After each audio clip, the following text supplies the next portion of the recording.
हरिओम। गुरुदेव सदैव सत्संग में बताते हैं कि हम कैसे बने पुण्य कर्म करने वाले। इसका उत्तर जीवन को दिव्यता, करुणा और निस्वार्थ सेवा से जोड़ना है। पुण्य कर्म केवल पूजा पाठ तक सीमित नहीं है, यह एक जीवन शैली है जो हर क्षण में ईश्वर की सेवा बन सकती है। पुण्य क्या है?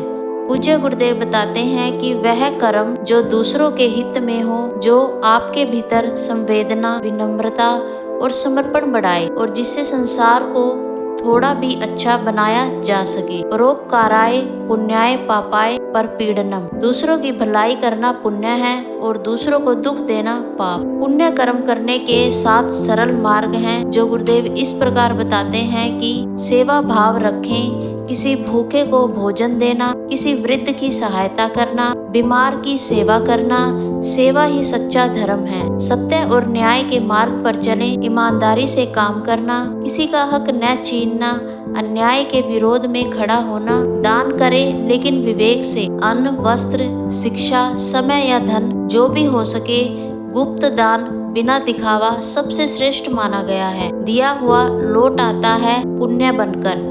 भक्ति और नाम स्मरण करें, भगवान का नाम लेना, भजन करना, ध्यान करना, यह भी आत्मा के पुण्य को बढ़ाता है, मन को पवित्र बनाए रखता है। मित्रों और शत्रुओं में समान व्यवहार, बदले की भावना ना रखें, प्रेम, क्षमा और करुणा से पेश आएं, यही मानव धर्म है और सबसे बड़ा पुण्य भी। प्रकृति और पशु पक्षियों की सेवा करें, पेड़ लगाना, गौ सेवा, पक्षियों को दाना देना, जल स्रोतों को स्वच्छ रखना, बच्चों और युवाओं को अच्छे संस्कार देना, किसी को अच्छा रास्ता दिखाना, प्रेरणा देना, यह भी बड़ा पुण्य है। ज्ञान का बांटना, ज्ञान यज्ञ। पूज्य गुरुदेव बताते हैं कि 3 बातें हमेशा याद रखें। पुण्य तब बढ़ता है जब कर्म निस्वार्थ हो। पुण्य कभी नष्ट नहीं होता, वह साथ जाता है। पुण्य से मन शांत होता है और अंत में मोक्ष का द्वार खुलता है।